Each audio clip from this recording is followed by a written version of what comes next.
everybody. Welcome back to Timeout with Tackle What's Next, where we speak to athletes and executives about how sport is making a difference and change the trajectory, of their lives and the lessons they've learned in life after the game.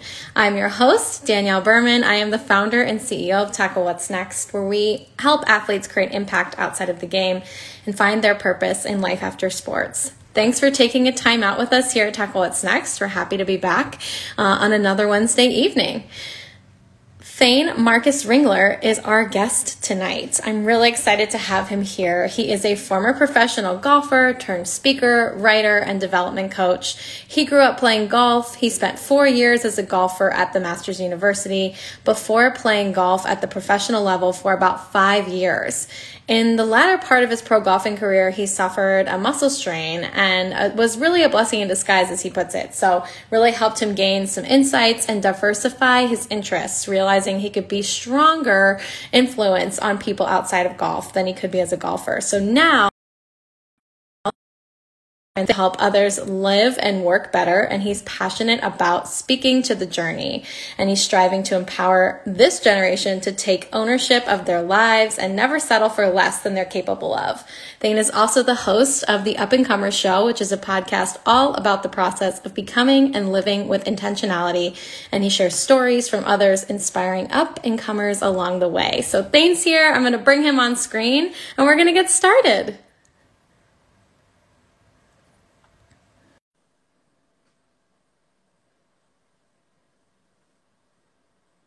Thane, can you hear me? I can. Can you hear me? Yes, awesome. Thank you so much for being here. We're thrilled to have you. Great to be here with you, Danielle. It's going to be a lot of fun. Awesome. Well, let's start off with, I went through your background a little bit, but what have you been up to in 2020? You have the podcast, you've got the development and transition coach, How's everything been? How are things going for you? It's been a crazy year, as I'm sure everyone can relate with. I was in LA for about 10 years, and in March, I ended up moving to Denver and getting married kind of at the beginning of the COVID outbreak. And so it's been quite a unique journey this year. In the midst of that, moving all the work that I do, most of it's a lot of it is virtual, but moving it all to Denver in a new city and developing community and relationships. When that's kind of hard to do with quarantining and distancing and masks, it's made it unique. But, that's a part of all of our experience. We are all going through this together, which makes it a unifying thing, I think, to really connect us to the greater collective of humanity. So I've been grateful for that. Yeah, you mentioned moving right before the pandemic, so that was a big change. Does the work you do, you mentioned a lot of it's virtual, but did you have to change gears during this pandemic because of everything going on? I have a side business. It's a coffee espresso bar for events and weddings. So that was something I started kind of coming out of golf to give me some small business experience to better serve my clients I work with in my coaching practice.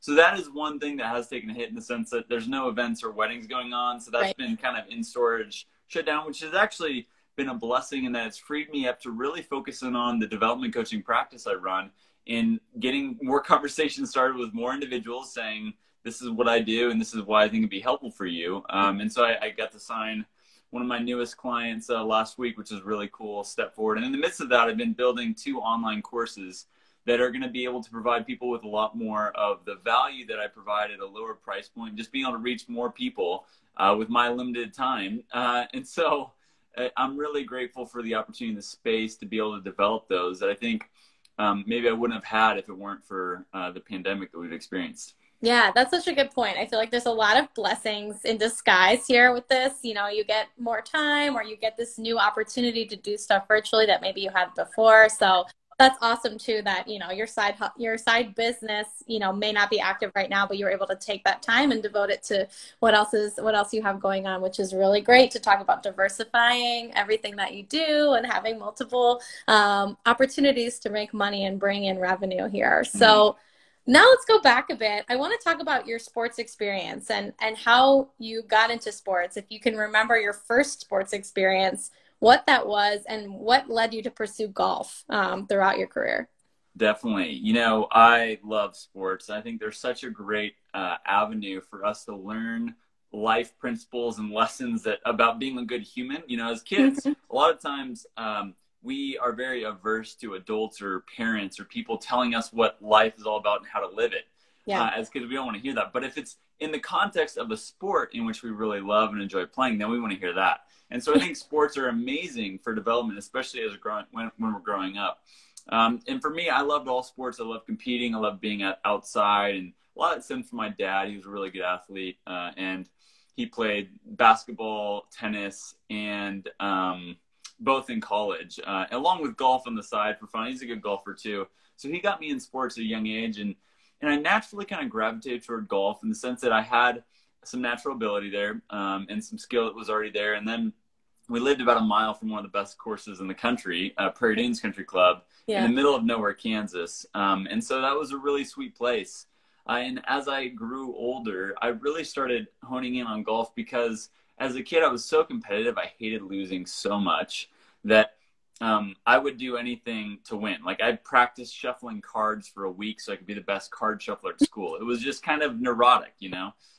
In golf, as a kid, you're like, I don't want to have to rely on teammates or coaches or calls by the refs for my success. I want to be able to hold that in my own hands. I want to be able to determine my own success. Right. And so as a kid, it felt like in golf, I had full control so I could determine my own results and depend on myself for success. But it's naive and childish in the sense that you don't realize that you have to take full ownership not only of the successes, but also the failures. And there's way more of those than the latter, especially in golf.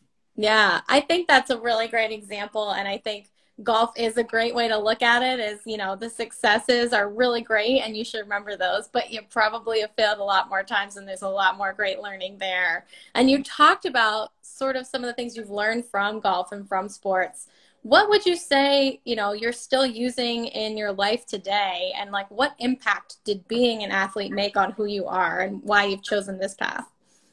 Well, it's impacted everything, to be honest with you, Danielle. I mean, I think that the main, if I had to sum it up, the core emphasis of what I'm all about, especially now, comes down to two things. It's one, taking ownership, and two is never settling. And really, the sport of golf or any sport or any performing art really teaches you that if you're going to be successful at it, you have to take ownership, meaning you have to take full responsibility for your thoughts, actions, behaviors, and everything that comes from that. You cannot pass the blame off on other people. You can't make excuses. That doesn't lead to progress and success. That leads to a lack of the results we want. And so by learning that through the realm of golf, I really have had this immense focus on, hey, I need to take ownership for my life, for my decisions, for my actions, so that I can actually grow and improve. And then the never settling side is all about not settling for less than we're capable of. Every day we have opportunities. We have moments in our day, in our lives, where we have the choice to settle, take the easier path, the path of least resistance, or choose not to settle and take the path of most resistance, the harder path. And we know that if we don't make a choice, we default to the easiest. And so in golf, the margin for error is so small. And the difference between being successful and not is so thin that if you ever settle, the chances you win are going to reduce drastically. So you really can't settle on any shot, and that's 70 around a lot of times. And so it really kind of brings us front and center. And from those two rally points, I think the core elements of both is this idea of self-awareness. We have to be able to know what to take ownership for in order to take ownership. Or we have to recognize what we're not taking ownership for. Right. Oh, yeah. And then on the flip side, the never settling, it all comes down to discipline. How do we live lives of discipline so that we don't just default to the easiest path and we consistently choose and make the effort to choose the harder path that we know is worth it in the end? Yeah. Well, I can already see why you are a development and leadership coach, because that was a lot of really good advice that I hope everyone that's tuning in now and that tunes in later to this really soaks up and puts into their own psyche and their own goals and developments here. Because I think you mentioned discipline, which is really important, but also just the ownership and accountability piece, I think, is huge for people to really look at what they are. And as you mentioned, what they're not taking ownership of that maybe they should.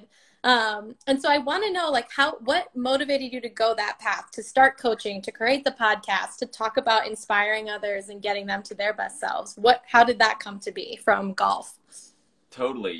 I after playing for about 3.5 years professionally, I took some time to reevaluate whether it was golf or another path, and that was in the original business plan with my investors and sponsors. And so when I took some time to set aside, and the context for this, about 1.5 years before that, I had a muscle strain in my back that I'd been repeating for about 5 times, as you mentioned earlier, and so it was kind of on, off, and just not knowing if my body had what it takes to last a life of playing golf. I was sitting with this question of who have I been created, equipped, and called to be. And I love this question for anyone watching or tuning in, because it's a holistic approach to self-evaluation, saying, who have I been created? That's what are the natural giftings and talents I've had since birth that are unique to me, that are kind of just natural for me.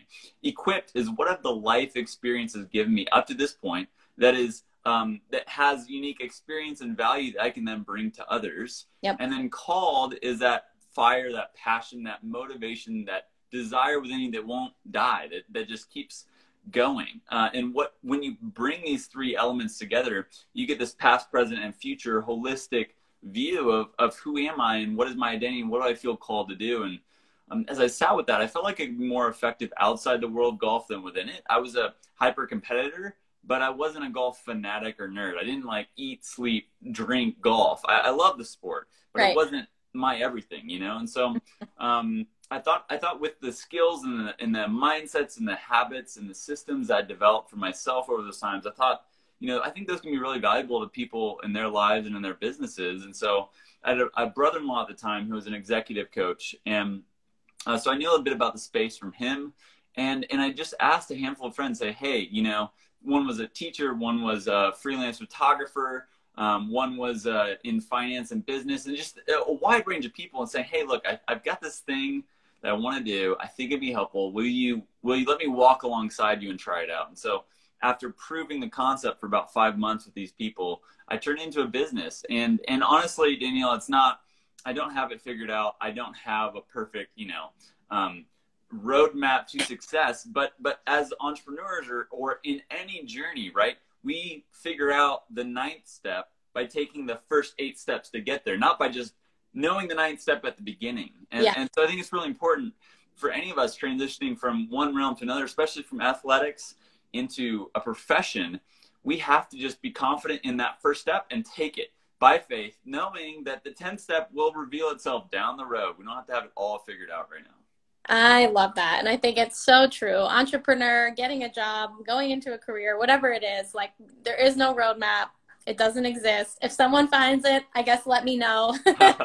But there is none that I know of. And so I love that you're emphasizing, like, look, there's no right way to do it. You just got to do it. You got to move forward. And those steps, I totally agree. They will come to you and you'll find them.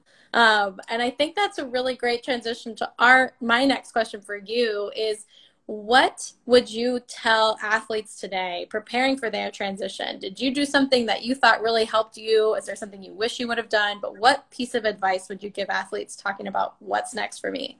Totally. The thing that was the hardest for me to learn as an athlete, especially at playing at a professional level, was the necessity and power of full commitment.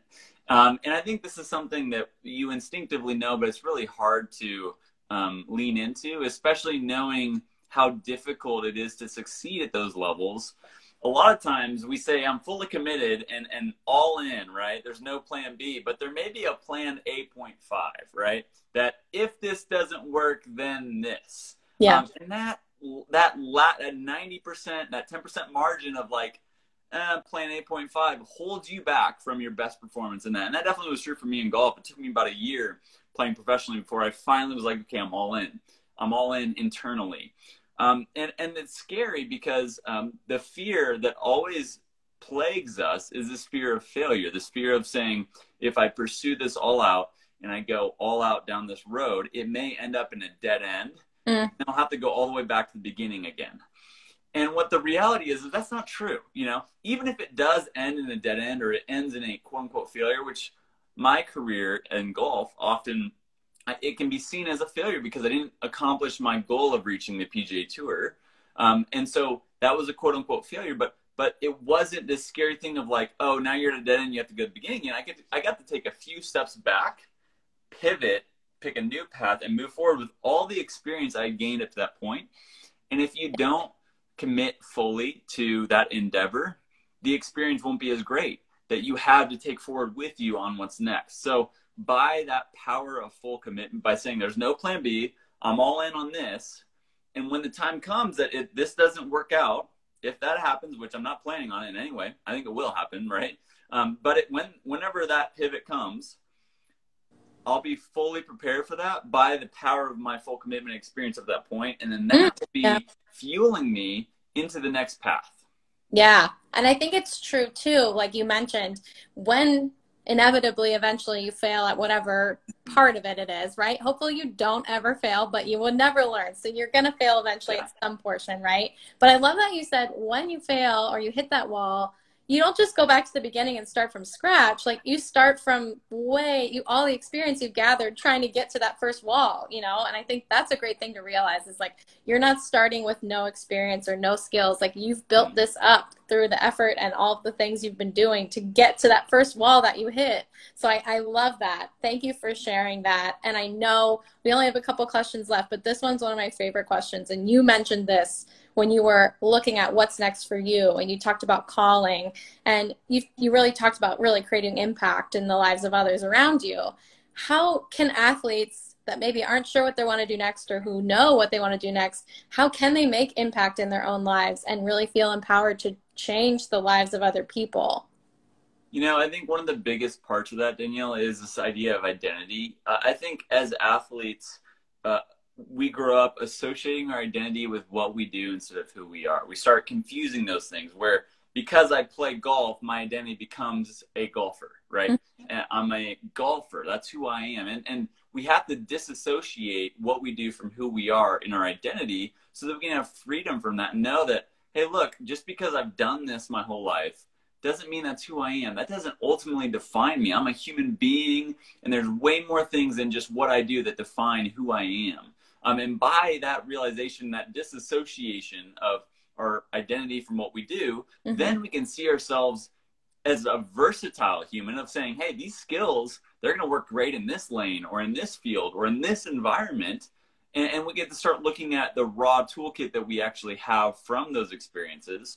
And that usually will lead to that first step, whatever that first step is, you know? Right. And that gives us the freedom to not be filled with fear of picking the wrong path or choosing the perfect route, but just knowing that the next step will lead us to where we need to go. And it may not be the end all be all, but it'll get us going on the road. And so I think that detachment of identity from what we do is a huge part of it. Yeah, I completely agree. And I love the fact that, you know, you're a golfer. That's what you do. That's not who you are. That's not why, you know, that's not what people associate necessarily with your personality. You know, there's things that you do and you say and you are that have nothing to do with golf. And so it definitely limits you if that's how you're thinking about yourself. And I love that versatility aspect. So thank you for sharing all of this great wisdom and advice. I know a lot of people are going to get some great takeaways from this. And so I want to give you a chance to kind of shout out to everyone watching now and tuning in later.